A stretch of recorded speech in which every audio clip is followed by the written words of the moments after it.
الحمد لله رب العالمين.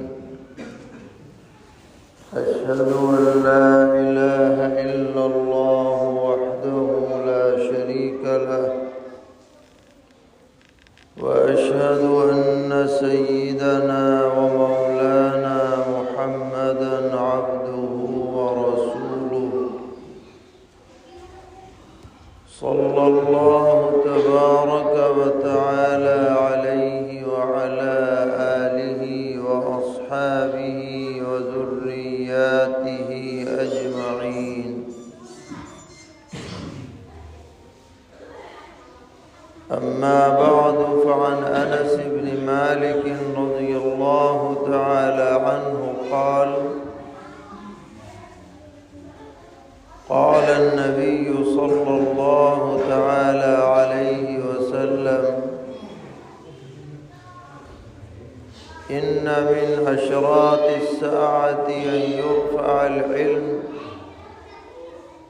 ويثبت الجهل ويشرب الخمر ويفشو الزنا، أو كما قال عليه الصلاة والسلام. معزز علماء کرام، بھائیوں اور بزرگوں، اور جہاں تک یہ آواز پہنچ رہی ہے ہماری مائیں اور بہنیں، یہ بہت خوشی کی بات ہے کہ آپ کی بستی میں علماء کرام نے اصلاح معاشرہ کی محنت جاری رکھی ہے.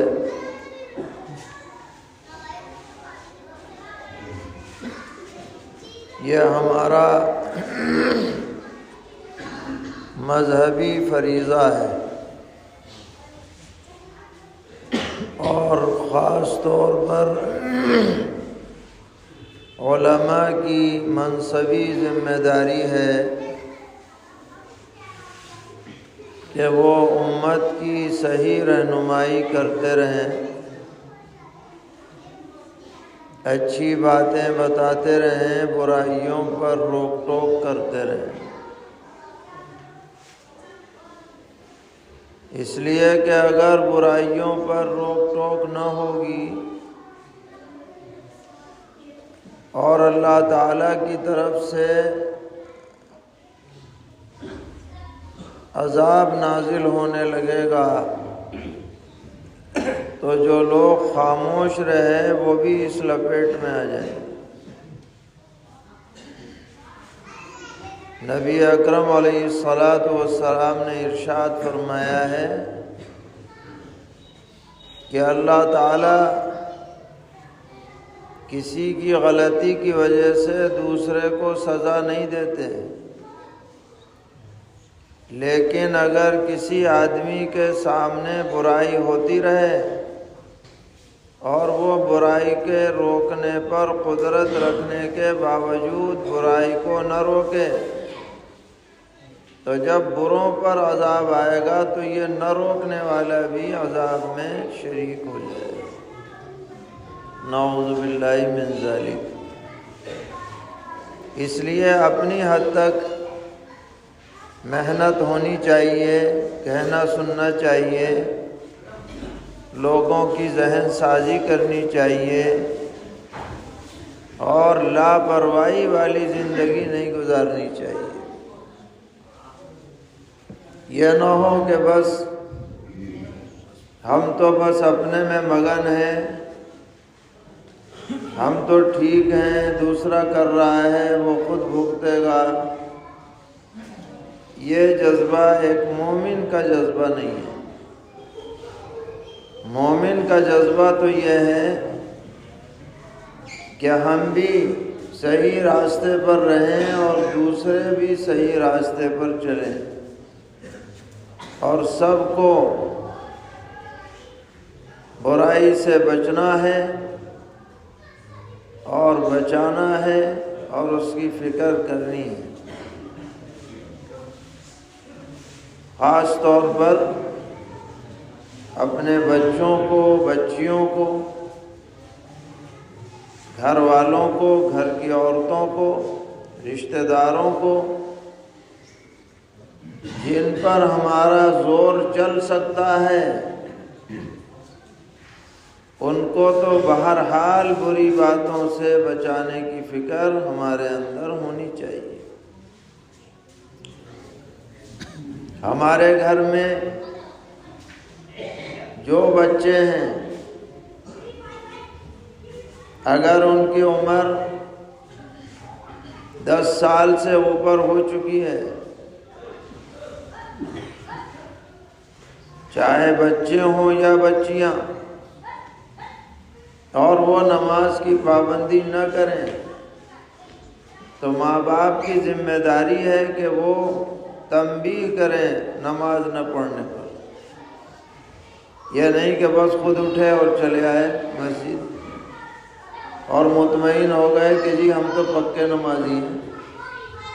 یہ کافی نہیں ہے، بلکہ بچے اگر سو رہے ہیں فجر کے وقت میں تو ہم ان بچوں کو بستر سے کھڑا کر دیں، چلو نماز کا وقت ہو گیا، چلو وضو کرو۔ بچیوں کو ان کی مائیں کھڑا کر دیں، ماحول بنے گھر کا، نمازیوں والا ماحول بنے۔ یہ نہیں کہ بس نحوست ہے اور سوئے پڑے ہیں، یہ سب لاپرواہی کی باتیں ہیں۔ اسی طریقے پر بچیاں کہاں جا رہی ہیں، کہاں آ رہی ہیں، کس سے مل رہی ہیں، کن سے ان کے رابطے ہو رہے ہیں، بچے کہاں اٹھ بیٹھ رہے ہیں، ان کی دوستیاں کن سے ہو رہی ہیں، ان کے مشاغل کیا ہیں، ہمیں ان سے واقف ہونا چاہیے۔ یہ نہیں کہ بس اپنے کام میں لگے رہیں اور بچے کچھ بھی کرتے رہیں۔ حتیٰ کہ اگر وہ شہر بھی جا رہے ہیں تو ہمیں پتہ رہنا چاہیے کہ وہ کہاں جا رہے ہیں، پوری فکر ہونی چاہیے۔ یہ ایک مومن کی حیثیت سے ہماری ذمہ داری ہے۔ تو بہرحال یہ آپ کی کوششیں اور یہ محنتیں اور یہ اصلاحی بیانات، اصلاحی مجلسیں یقیناً کارآمد ہیں۔ اس لیے کہ جب آدمی کے کان میں بات پڑتی ہے تو کبھی بھی ایسا نہیں ہوتا کہ وہ بالکل بے فائدہ ہو۔ آج نہیں تو کل، کل نہیں تو پرسوں، پرسوں نہیں تو بعد میں کبھی نہ کبھی اس بات کا فائدہ آپ کو ضرور محسوس ہوگا۔ کم سے کم ایک جذبہ تو پیدا ہو گئی۔ کوتاہی اگر ہوئی ہے تو ندامت تو ہوگی، یہ بھی کوئی کم بات نہیں ہے کہ آدمی کے دل میں ندامت پیدا ہو جائے، کیونکہ ندامت جو ہے وہی آدمی کو صحیح راستے پر چلانے کا سبب بنتی ہے کہ بھئی غلطی ہو گئی، اب نہیں کریں گے۔ تو ان بیانات کا ایک فائدہ یہ ہوتا ہے کہ بھئی ہم سے جو کوتاہی ہوئی ہے اب ہم اس کوتاہی سے بچیں گے اور صحیح راستے پر چلنے کی کوشش کریں گے۔ تو یہ سلسلہ برابر جاری رہنا چاہیے۔ جمعے کے دن بھی اس کا اہتمام ہو اور الگ سے مجلسیں ہوں۔ ہماری خواتین کی مجلسیں الگ ہونی چاہیے، جوانوں کے جوڑ الگ ہونے چاہیے، اور وقفے وقفے سے یہ سلسلے جاری رہیں تو انشاءاللہ ان کا فائدہ ضرور ثابت ہوگا اور ظاہر ہو کر کے رہے گا۔ اسی مناسبت سے اس وقت ہم نے آپ کے سامنے ایک حدیث پڑھی ہے، اور اس حدیث کی روایت کرنے والے صحابی ہیں سیدنا حضرت انس ابن مالک رضی اللہ تعالی عنہ۔ جو کم عمر صحابہ میں شمار ہوتے ہیں۔ نبی اکرم علیہ السلام جب مدینہ منورہ تشریف لائے ہجرت فرما کر، تو حضرت انس رضی اللہ عنہ کی عمر کل 10 سال کی تھی، اور ان کی والدہ تھیں حضرت ام سلیم رضی اللہ عنہ۔ وہ حضرت انس رضی اللہ عنہ کو لے کر حضور اکرم علیہ السلام کی خدمت میں حاضر ہوئی اور عرض کیا کہ اے اللہ کے رسول، ھذا خویدم کا، یہ میرا بچہ آپ کا چھوٹا سا خادم ہے، آپ اسے اپنی خدمت کے لیے قبول کر لیجیے۔ چنانچہ نبی اکرم علیہ السلام نے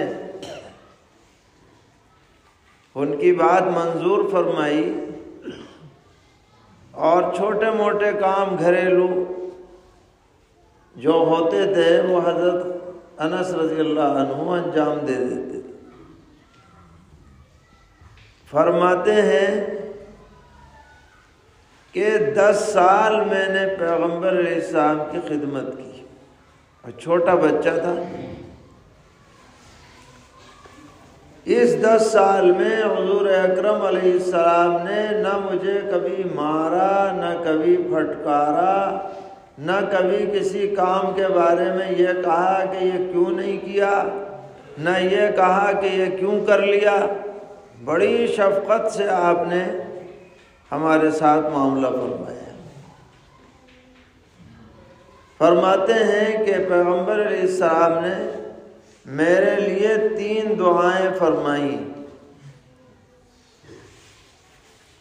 جس میں سے 2 دعائیں تو میں نے دنیا میں اپنی آنکھوں کے سامنے دیکھ لی، اور ایک دعا کے انتظار میں ہوں۔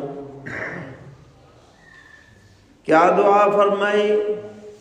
اللہم اکثر مالہ وولدہ وادخلہ الجنہ، اے اللہ انس کے مال میں برکت دے، انس کی اولاد میں برکت دے، اور انس کو جنت میں داخل کر دے۔ یہ 3 دعائیں دی حضور نے۔ فرمایا مال کی برکت تو یہ ہے کہ دوسروں کے باغ میں سال میں 1 مرتبہ پھل آتا ہے، میرے باغ میں سال میں 2 مرتبہ پھل آتا ہے، حضور کی دعا کی برکت۔ اور میں جس کاروبار میں حصہ لے لیتا ہوں بس کبھی نقصان ہوا ہی نہیں، آج تک نفع ہی نفع ہوتا ہے، حضور کی دعا کی برکت ہے۔ اور اولاد میں اتنی برکت ہے کہ جو میرے بچے پوتے پڑوتے دنیا سے چلے گئے وہ 100 سے زائد ہیں، جو بچے رہ گئے گنتی کے بھی نہیں، اتنی بڑی تعداد ہو گئی، پورا محلہ آباد ہو گیا حضور کی اولاد کی برکت کی دعا سے۔ اور فرمایا تیسری کے انتظار میں ہوں کہ جنت میں بھی جاؤں گا ضرور، حضور دعا کر کے گئے۔ تو حضور کے بڑے پیارے صحابہ میں سے ہیں، جو بہت منظور نظر جسے کہنا چاہیے، ان میں سے ہیں۔ وہ فرماتے ہیں کہ میرے آقا صلی اللہ تعالی علیہ وسلم نے ارشاد فرمایا کہ قیامت کی علامتوں میں سے 4 علامتیں بہت اہمیت رکھتی ہیں۔ غور سے سنیے گا یہ بات۔ ہمارا یہ عقیدہ ہے کہ دنیا جو ہے وہ ختم ہوگی، باقی نہیں رہے گی۔ بتائیے عقیدہ ہے یا نہیں؟ اور بھائی قیامت آئے گی،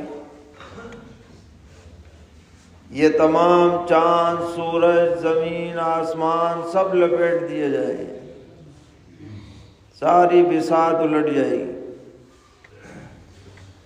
پہلی سور پھونکی جائے گی تو جو بھی زندہ ہیں وہ مر جائیں گے، کوئی زندہ نہیں رہے گا۔ اور جب دوسری سور پھونکی جائے گی تو دوبارہ جتنے مر چکے ہیں دنیا کے قائم ہونے کے بعد سے اب تک وہ سب دوبارہ زندہ ہو جائیں گے، اور کوئی چاہے گا تو بھی اور نہ چاہے گا تو بھی اللہ کے سامنے جانا پڑے گا زندہ ہو کے۔ اور ابھی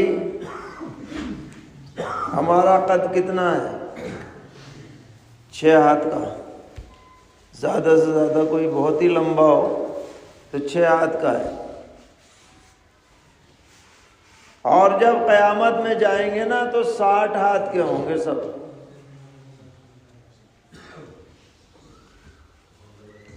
اور اس پر ہمیں یقین کرنا لازم ہے۔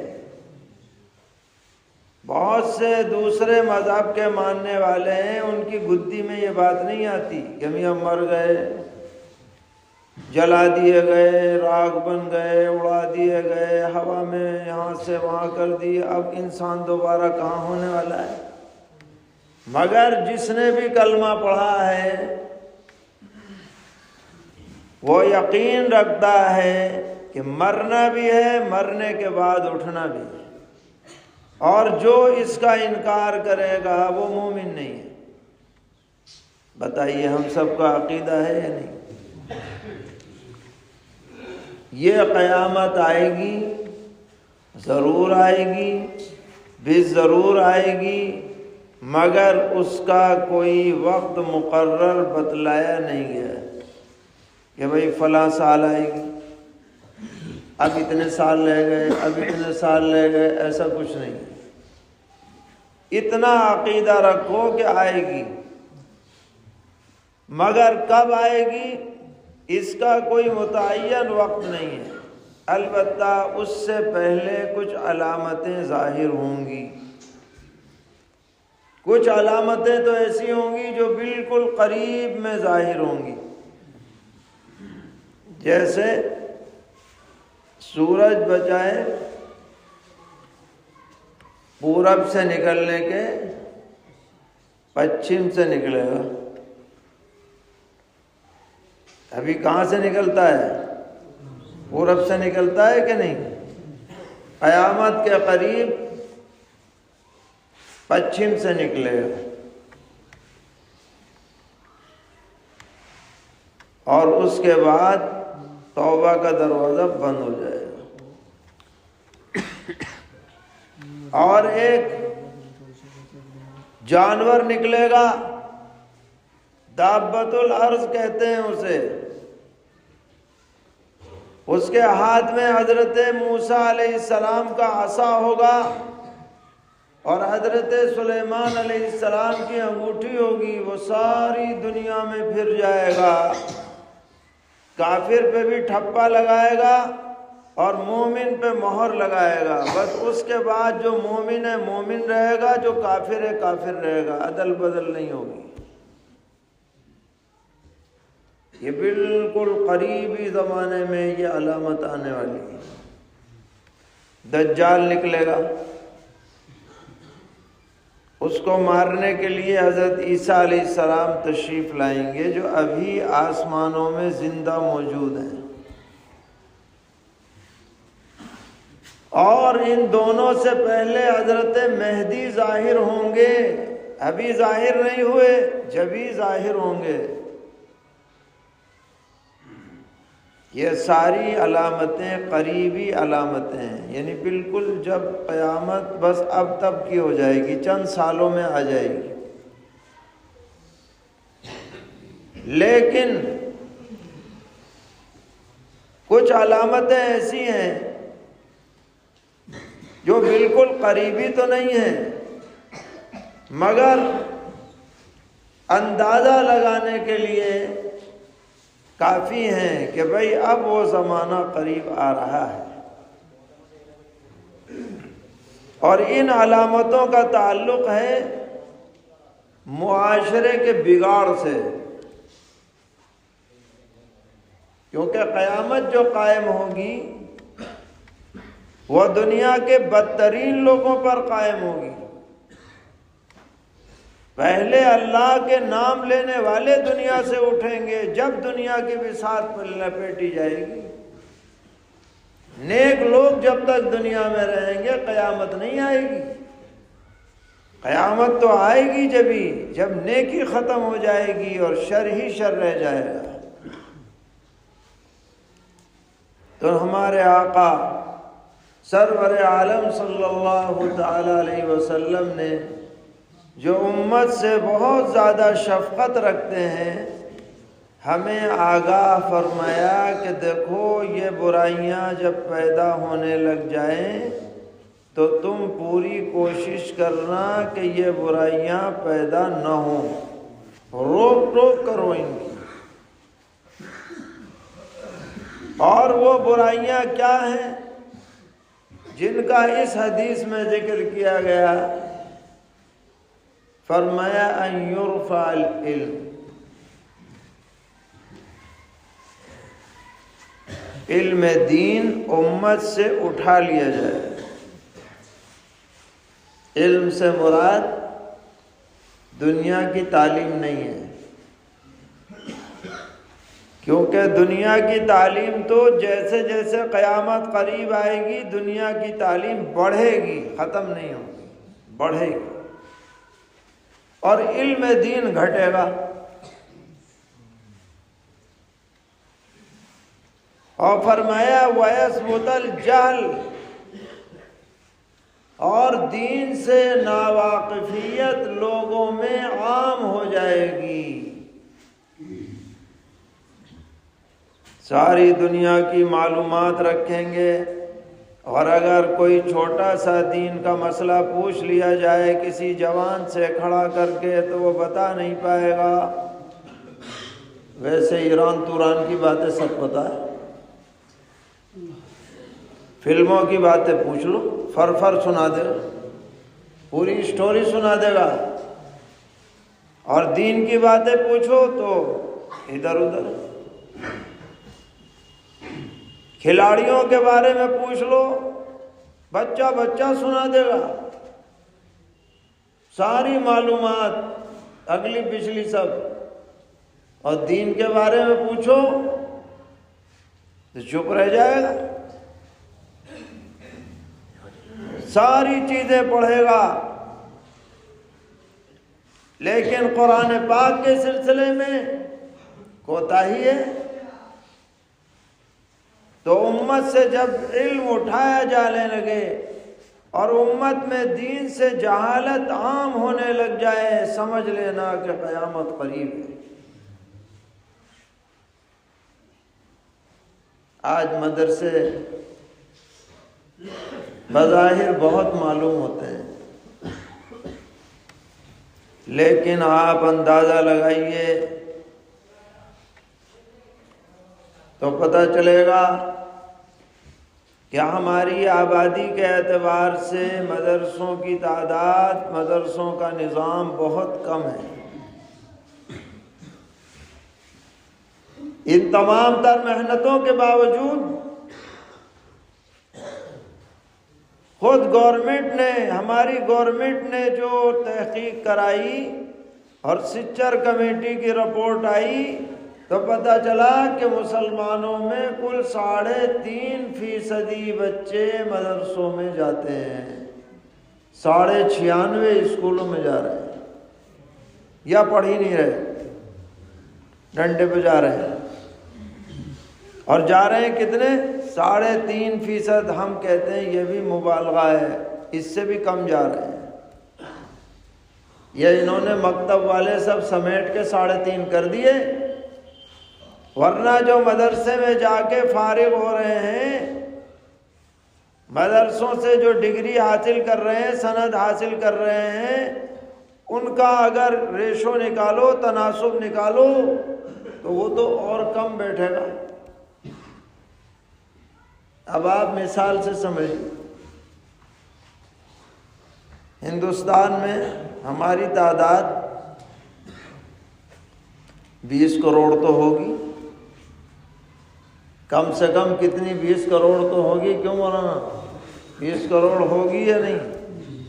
اور سارے ہندوستان کے مدرسوں سے ہر سال دورہ حدیث شریف سے فارغ ہونے والوں کی تعداد بہت مبالغے سے کام اگر لو تو 20,000 سے زیادہ نہیں ہے۔ بتائیے، 20,000 بھی میں بہت آگے بڑھ کے کہہ رہا ہوں۔ اب کہاں 20 کروڑ اور کہاں 20,000؟ بتاؤ کیا تناسب بیٹھا؟ کوئی حساب جاننے والا ہو تو بتائے کیا فیصدی بیٹھا؟ 1% کا 100 حصہ۔ 1% کا 100 حصہ۔ 1% کا 100واں حصہ بتا رہے ہیں مولانا۔ یہ ہیں تعلیم حاصل کرنے والے دین کی، اور اس کے علاوہ یا تو تعلیم ہی نہیں حاصل کر رہے، اور یا کر رہے ہیں تو اسکول کی کر رہے ہیں۔ اس لیے میرے بھائیوں، پیغمبر علیہ السلام توجہ دلا رہے ہیں، خبردار ہو جاؤ، علم دین گھٹے گا قیامت قریب آئے گی، علم دین بڑھے گا قیامت کا وقفہ دور ہوگا، یہ سمجھ لینا۔ ان یرفع العلم ویثبت الجہل۔ اس لیے پوری امت کی ذمہ داری ہے کہ مدرسوں کو باقی رکھنے میں، مدرسوں کو ترقی دینے میں، مدرسوں کے نظام کو وسیع کرنے میں اپنا کردار پیش کرے، مدرسوں میں کمی نہ آنے دے، مدرسوں کی تعداد میں اضافے کی فکر کریں۔ ہم اپنے ساتھیوں سے کہتے ہیں کہ ایک ایک گھر جا کر کے سروے کرو، یہاں کتنے بچے ہیں، کتنی بچیاں ہیں، وہ کہاں پڑھنے جا رہے ہیں، مدرسے میں جا رہے ہیں، اسکول میں جا رہے ہیں یا کہیں نہیں جا رہے ہیں، لکھو۔ پورے گاؤں کا سروے کرو، حساب لگاؤ، اگر وہ بچے اسکول جا رہے ہیں تو جائزہ لیا جائے کہ یہ اسکول جانے والے بچے بچیاں کچھ وقت کے لیے مدرسے میں جا رہے ہیں یا نہیں جا رہے ہیں۔ اگر یہ صرف اسکول میں جا رہے ہیں اور مکتب اور مدرسے میں نہیں جا رہے ہیں تو یاد رکھیے گا کہ ان کے دین ایمان کی کوئی گارنٹی نہیں دی جا سکتی، کوئی گارنٹی نہیں، کوئی گارنٹی نہیں ہے کہ یہ بچہ بعد میں آپ کی مسجد میں جا کر کے مسجد کو آباد کرے گا اگر آپ نے اس کو دین نہیں سکھلایا۔ اور یہ تو بچہ ہے، بے شعور ہے، کم سمجھ ہے، کم فہم ہے۔ ذمہ داری ماں باپ کی ہے، اللہ کے یہاں گردن ماں باپ کی پکڑی جائے گی، بعد میں بچے کی پکڑی جائے گی۔ تو جو بچے اسکول جا رہے ہیں،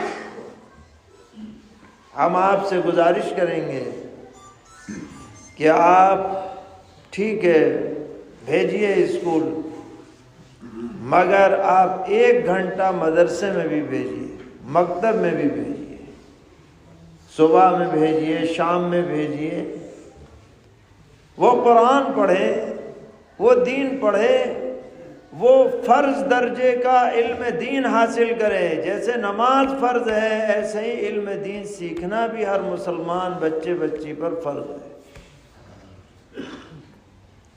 اسے پاکی ناپاکی کا پتہ ہو، اسے نماز کے فرائض کا پتہ ہو، وہ قرآن پاک پڑھنے والا ہو، اسے عقیدوں کا پتہ ہو، اسے کوئی بہکا نہ سکے، اس کے دل میں کوئی شک نہ ڈال سکے، اس کے دل میں ایسا یقین پیدا ہو جائے کہ وہ ایمان پر جیے اور ایمان پر مرے۔ اس کی ہمیں فکر کرنی ہے، یہ بنیادی چیز ہے، اور یہ وقتی کام نہیں ہے، یہ مسلسل کرنے کا کام ہے، مسلسل، اور ہر آدمی کی ذمہ داری ہے۔ صرف علماء کی نہیں، ہر مسلمان کی ذمہ داری ہے کہ وہ بچوں کے دین و ایمان کی فکر کرے اور ان کو علم دین ضرور سکھلائے۔ علم دین سے جہالت عام ہوگی، سمجھ لینا کہ قیامت قریب آ گئی۔ یرفع العلم ویثبت الجہل۔ آج ہم دیکھ رہے ہیں ایسا ہی زمانہ آ رہا ہے، ساری باتوں کا پتہ ہے، علم دین کا پتہ نہیں، اور بعض کچھ لکھ پڑھ لیتے تو از خود سیکھنے کی کوشش کرتے ہیں یا گوگل سے سیکھنے کی کوشش کرتے ہیں، اب وہاں پتہ ہی نہیں چلتا کس سے سیکھ رہے ہیں۔ بھائی یہاں آپ کے سامنے علماء ہیں، امام صاحب ہیں، بستی کے ذمہ دار ہیں، ان کو آپ جانتے ہیں کہ بھئی یہ صحیح العقیدہ ہیں، ان کا صحیح علم ہے، ان سے آپ علم حاصل کریں تو آپ کا اطمینان رہے گا۔ اور اگر آپ نے بالا یوٹیوب سے سیکھ لیا، گوگل سے معلوم کر لیا، انٹرنیٹ سے آپ نے رابطہ کر لیا، AI سے آپ نے سیکھ لیا، تو پتہ ہی نہیں چلے گا آپ کو کون ہے آپ کا سکھانے والا، شیطان ہے، عالم نما شیطان ہے یا کوئی اور ہے۔ ایسے علم نہیں آتا ہے۔ جیسے کوئی آدمی مریض اور بیمار ہو اور وہ انٹرنیٹ سے ڈاکٹری کتابیں پڑھ کے یا اس میں کچھ بول کر کے دوا حاصل کر لے اور پھر استعمال کرے تو نتیجہ کیا نکلے گا بتائیے؟ کل کا مردہ آج ہی نمٹ لے گا۔ ایسے کوئی علم نہیں آتا ہے، علم والوں کے ذریعے آتا ہے۔ اپنے علماء سے ربط کیجیے، ان کو آپ غنیمت سمجھیے، ان کو اللہ تعالیٰ کی طرف سے آپ کے لیے رحمت اور نعمت سمجھیے کہ اللہ نے ایسے علماء آپ کو آپ کی بستی میں، آپ کے علاقے میں عطا کیے ہیں۔ ان سے جڑ کر کے رہیے، اسی میں آپ کے لیے فائدہ ہے۔ تو بہرحال انشاءاللہ ہم کوشش کریں گے، سب ارادہ کرتے ہیں، جو ہمارے بھائی بڑی عمر کے ہو گئے اور ابھی تک انہوں نے دین نہیں سیکھا یا قرآن نہیں پڑھا، وہ بھی رابطہ کریں، مایوس نہ ہو۔ ہمارے ہاں علم سیکھنے کی کوئی لمٹ نہیں ہے، عمر نہیں ہے کہ بھائی 15 سال بعد بند۔ ارے بھائی مرتے مرتے تک علم حاصل کر سکتے ہو۔ ایک جگہ جلسہ تھا تو وہاں جنہوں نے ناظرہ قرآن پورا کیا ان کو انعام دیا جا رہا تھا، تو ایک صاحب اسٹیج پر بلائے گئے تو ہم سمجھے کہ یہ کوئی منتظم ہوں گے جلسے کے، پتہ چلا 60 سال کی عمر ہے، قرآن اب ناظرہ پورا کیا تو ان کو انعام سے نوازا گیا۔ کیا حرج کی بات، 60 ہو 65 ہو 80 ہو، ہر حالت میں قرآن پڑھا جا سکتا ہے، سیکھا جا سکتا ہے، علم دین حاصل کیا جا سکتا ہے۔ تو جنہوں نے اب تک نہیں پڑھا وہ اب عزم کر لیں، روزانہ آدھا گھنٹہ دے دیں، 15 منٹ دے دیں، بنیادی باتیں ہم سیکھ لیں، کیونکہ بغیر علم کے آدمی دین پر عمل نہیں کر سکتا۔ ہمارا دین جو ہے وہ ہوائی دین نہیں ہے کہ بھائی جو چاہے کر لو جب چاہے کر لو، بلکہ اس کا تعلق علم صحیح سے ہے۔ علم ہوگا تو آدمی نیکی کرے گا، برائیوں سے بچے گا، خوف خدا اس کے دل میں پیدا ہوگا، غلطی ہو بھی جائے گی تو وہ پھر توبہ کر لے گا، صحیح راستے پہ آ جائے۔ تو 2 باتیں تو حضور نے یہ فرمائی، یرفع العلم ویثبت الجہل، کہ قیامت کی علامتوں میں سے یہ بات ہے کہ علم دین اٹھا لیا جائے اور علم سے جہالت عام ہو جائے۔ پھر فرمایا وَيُشْرَبَ الْخَمْرُ، قیامت کی علامتوں میں سے ایک بڑی علامت یہ ہے کہ شراب نوشی عام ہو جائے، نشہ عام ہو جائے۔ اب آپ یہ بتلائیے کہ انسان وہ اشرف المخلوقات ہے یا نہیں؟ سارے جانداروں میں سب سے افضل جاندار انسان ہے یا نہیں؟ بتاؤ، ہے یا نہیں؟ کیوں ہے وہ؟ انسان سارے جانوروں میں سب سے افضل کیوں ہے؟ کوئی بتائے گا؟ کیا اس لیے کہ وہ زیادہ طاقتور ہے؟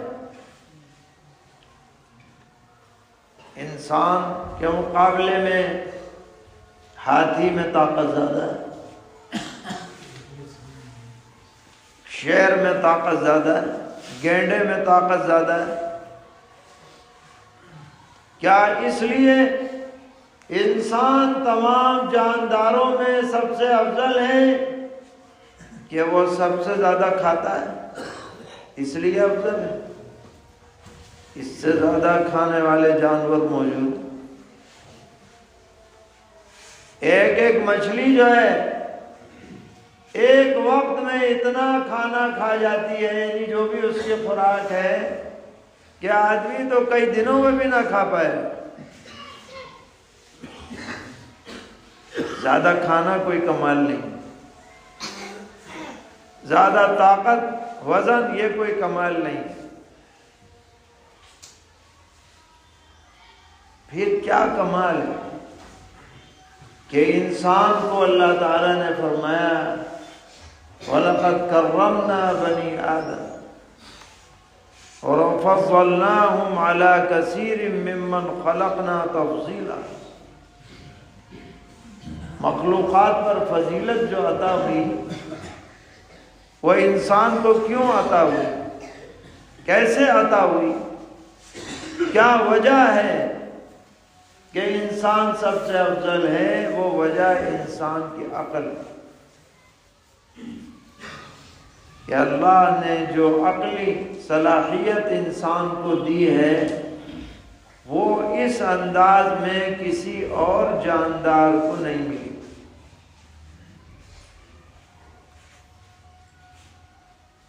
طاقتور ضرور ہے، شیر ہو، ہاتھی ہو، گینڈا ہو، بجار ہو، اونٹ ہو، مگر اس کی عقل ایسی نہیں ہے جو ایک چھوٹے سے چھوٹے انسان کی ہے۔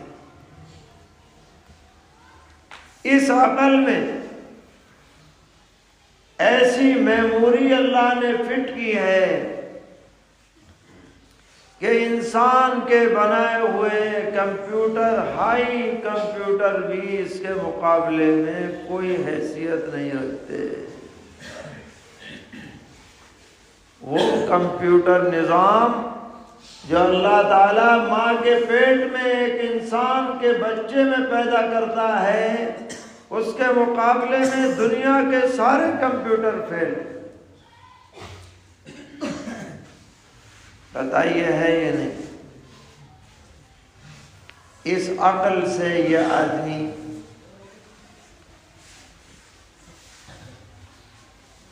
ذائقہ محسوس کرتا ہے، میٹھا ہے، کھٹا ہے، کڑوا ہے، یہ سب فیصلہ زبان نہیں کرتی۔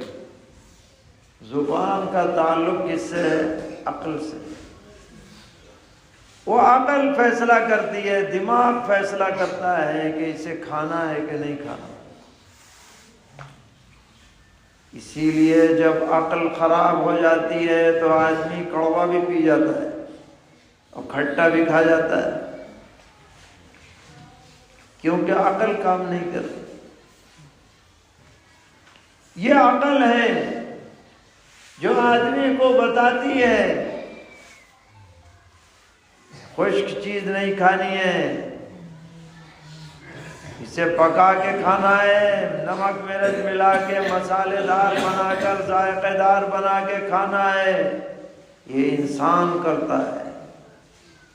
کبھی آپ نے نہیں سنا ہوگا کہ بکریوں نے پلاؤ بنایا ہو، وہ تو بیچارہ چارہ کھا لیتی، عقل نہیں ہے اس کے پاس کہ کیسے جلایا جائے، کیسے پکایا جائے، کیا ملایا جائے۔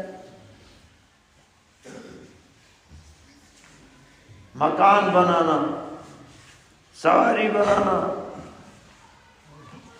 گرمی سردی کے کپڑے بنانا، فیکٹریاں بنانا، اور جناب نہ جانے کیا کیا مصنوعات بنانا، یہ سب عقل کی کاریگری ہے۔ تو انسان کی شرافت کی بنیاد عقل ہے، اور نشہ انسان کی عقل کو ختم کر دیتا ہے۔ نشہ نام ہی اس بات کا ہے کہ عقل نہ رہے۔ تو بتاؤ کون ایسا انسان ہوگا عقل مند جو اپنے کو عقل سے بے دخل کر دے؟ اس سے بڑا بے عقل اور کون ہو سکتا ہے؟ بات سمجھ میں آ رہی ہے یا نہیں؟ محض تھوڑی سی لذت کی خاطر آدمی اس چیز سے محروم ہو جائے جو چیز انسان کی فضیلت کا سبب ہے، اس سے بڑی حماقت کی بات اور کیا ہو سکتی ہے؟ کیونکہ جب آدمی شراب پی لیتا ہے تو بیٹی اور بیوی میں فرق نہیں کرتا۔ جب شراب پی لیتا ہے، نشہ چڑھ جاتا ہے تو پیشاب اور پانی میں فرق نہیں کرتا۔ جب نشہ چڑھ جاتا ہے تو سڑک میں اور بستر میں فرق نہیں کرتا۔ جب نشہ چڑھ جاتا ہے تو گندگی میں اور کھانے میں فرق نہیں کرتا، کیونکہ عقل نہیں رہی۔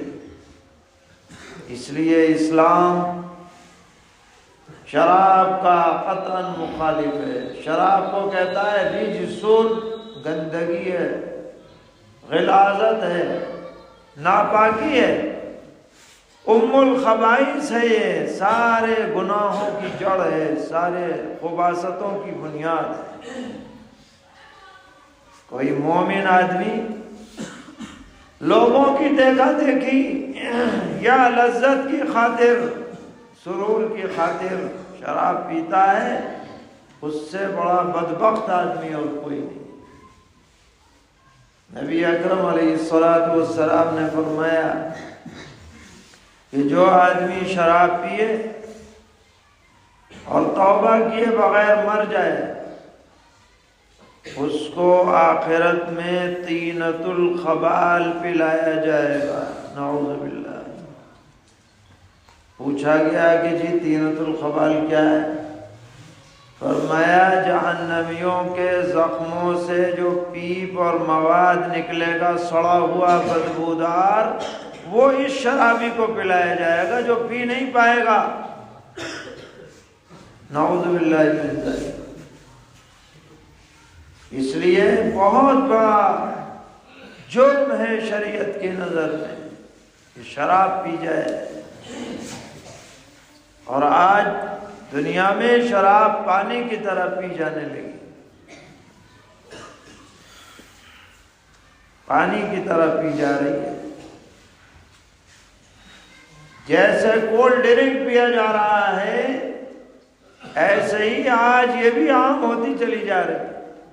عام دکانوں پر، پان کی دکانوں پہ شراب مل رہی ہے، الامان الحفیظ۔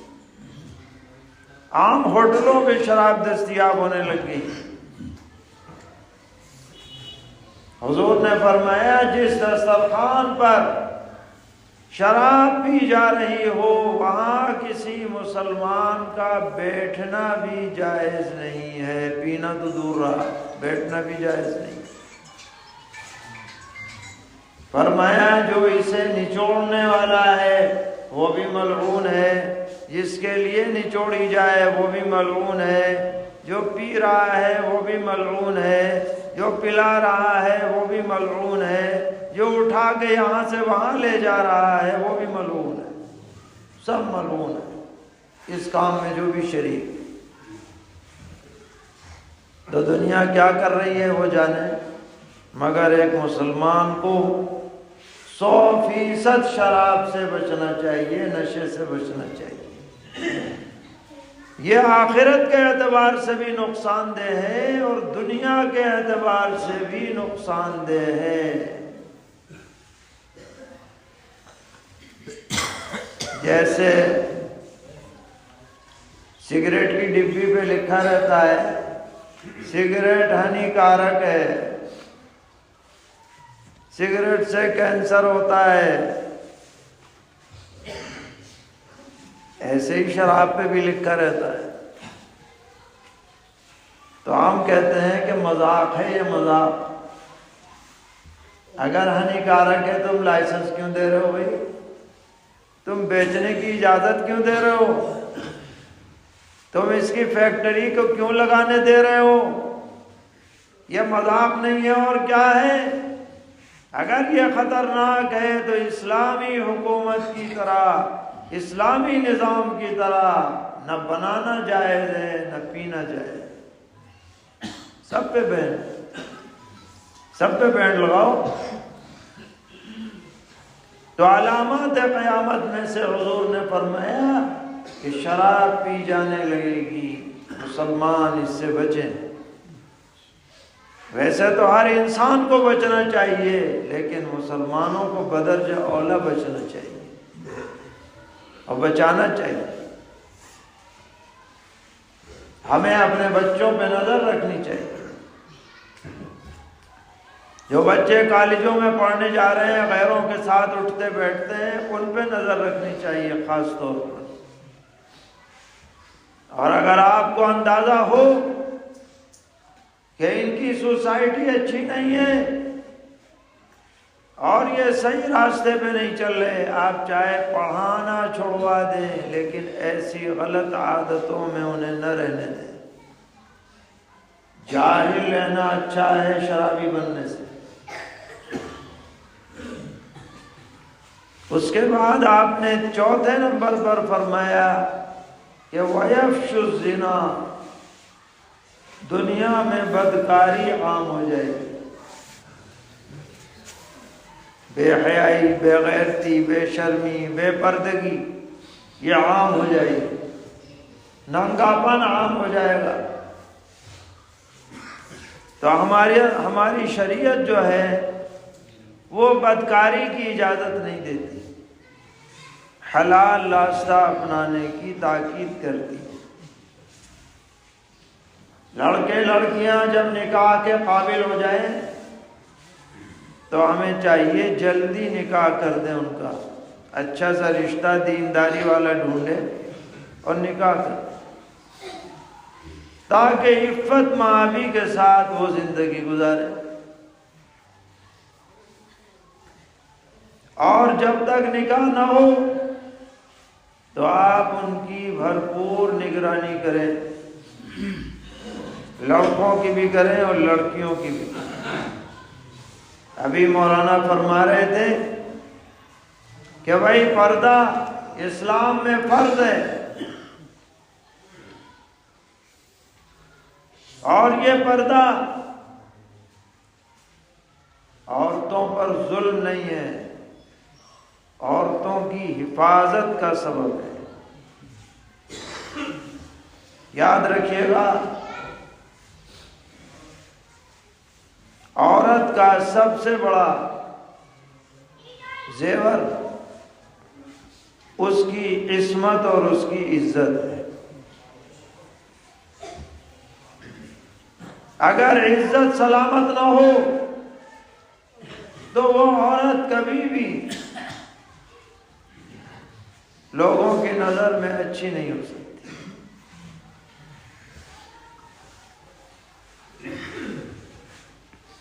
مشکوٰۃ شریف میں روایت ہے کہ نبی اکرم علیہ السلام کی مجلس میں ذکر ہوا کہ کون سی عادت عورتوں میں سب سے اچھی ہے،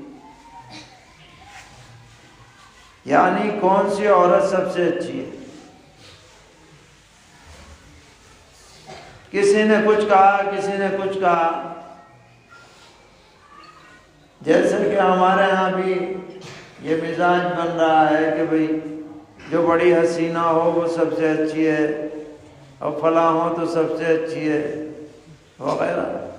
ایسے ہی کچھ کہا ہوگا لوگوں نے. تو حضرت علی کرم اللہ تعالی وجہ گھر میں تشریف لے گئے اور حضرت سیدہ فاطمہ رضی اللہ عنہا سے ذکر کیا کہ آج حضور کی مجلس میں یہ ذکر تھا کہ عورت کی سب سے بڑی خوبی کیا ہے، تم بتاؤ، تم کیا سمجھتی ہو؟ تو حضرت فاطمہ رضی اللہ عنہ نے فرمایا عورت کی سب سے بڑی خوبی یہ ہے کہ اس پر کسی غیر مرد کی نظر نہ پڑے اور وہ بھی کسی غیر مرد پر نظر نہ ڈالے. یہ سب سے بڑی خوبی. سمجھا آپ نے؟ یہ نہیں کہا حضرت سیدہ نے کہ بھئی جو سب سے حسینہ کائنات ہو وہ سب سے اچھی ہے، جو بڑی مالدار ہو وہ سب سے اچھی ہے، جو بڑی خاندانی عورت ہو وہ سب سے اچھی ہے. کیا فرمایا؟ جس پر کسی غیر کی نظر نہ پڑے اور نہ وہ غیر پر نظر ڈالے. یہ بات آ کر انہوں نے حضور اکرم علیہ السلام سے عرض کی. یہ صاحبزادی صاحبہ یوں فرما رہی تھی، حضور بہت خوش ہوئے، فرمایا صدقت صدقت فاطمہ بضعۃ منی، بیٹیا نے سچ کہا، بیٹیا نے سچ کہا، فاطمہ تو میرے بدن کا ٹکڑا ہے. یہ بات ہماری عورتوں میں ہونی چاہیے، یہ جذبہ کہ ہم پر کسی غیر کی نظر نہ پڑے اور ہم کسی کو تانکیں جھانکیں نہیں تو برائی پر بند لگے. بہت دنوں کی بات ہے، ہمارے ہاں اس وقت ہم لوگ مراد آباد میں تھے تو حضرت محی السنہ مولانا شاہ ابرار الحق صاحب رحمۃ اللہ علیہ تشریف لائے اور انہوں نے عورتوں کے مجمع میں بیان کیا. تو ایک بات یاد رہ گئی. انہوں نے فرمایا کہ یہ بتائیے کہ اگر کسی آدمی کا روپیہ کھو جائے، 500 کا نوٹ کہیں گر جائے اور اگلے دن مل جائے، آج گرا تھا ملا نہیں، آج کل مل گیا، تو یہ بتائیے کہ اس 500 کے نوٹ کی قیمت میں کچھ کمی آ جائے گی؟ کیا اب وہ 400 میں چلے گا کیونکہ گم ہو گیا، یا 500 میں چلے گا؟ بتاؤ بھائی. گم ہونے سے اس کی عزت میں کچھ کمی آ گئی، قیمت میں کمی آ گئی، وقت میں کمی آ گئی؟ کچھ نہیں. پھر حضرت نے فرمایا لیکن اگر کوئی لڑکی کسی غیر کے ساتھ بھاگ جائے اور ایک دن کے بعد ہی چاہے واپس آ جائے تو زندگی بھر جو بٹا لگے گا تو ختم نہیں. بتائیے ایسی بات ہے یا نہیں؟ تو ہم ایسا ماحول نہ بننے دیں کہ جس کی وجہ سے ہمارے لڑکوں کی، لڑکیوں کی، خواتین کی یا مردوں کی عزت پر بٹا لگے. یہ ماحول نہیں ہونا چاہیے. پردے والا ماحول ہو، عفت و عصمت والا ماحول ہو اور تقریبات ہماری شریعت سنت کے مطابق ہوں تو انشاءاللہ آپ دیکھیے گا کہ آپ کا معاشرہ پرسکون ہو جائے.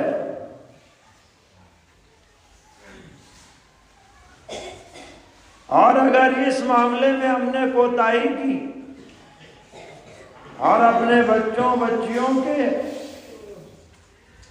عفت و عصمت کے بارے میں فکر نہیں کی تو آئندہ آنے والی نسلوں کے لیے بڑے خطرات سامنے آ سکتے ہیں اور آ رہے ہیں۔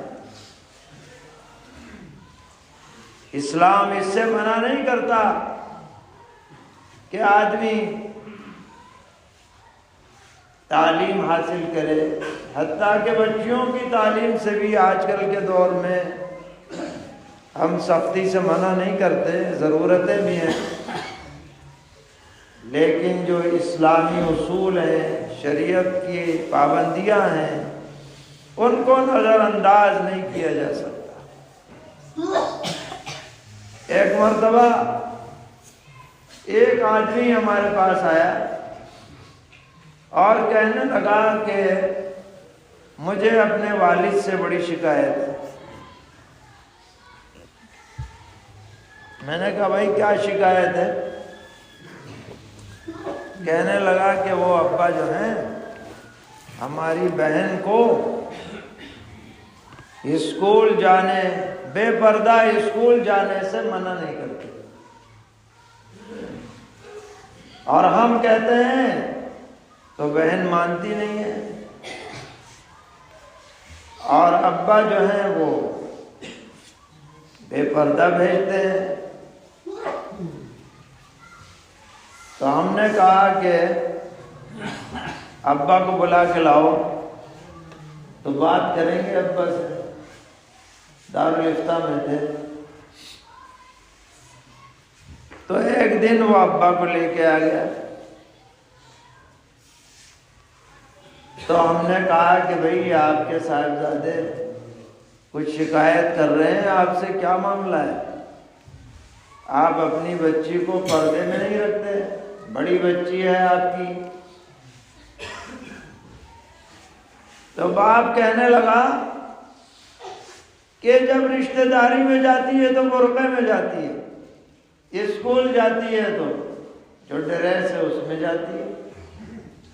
میں نے کہا بھائی واہ بھائی واہ، کیا اسکول میں جاتے آتے سب فرشتے اس کے ساتھ رہتے ہیں، اور رشتہ داری میں جاتی ہے تو پردہ تو ہر جگہ ہے، چاہے آپ اسکول میں بھیجیں چاہے رشتہ داری میں جائیں، جب بھی گھر سے باہر بچی نکلے گی، سیانی بچی ہے تو پردے کے ساتھ نکلے، یہ اسلام کا حکم ہے۔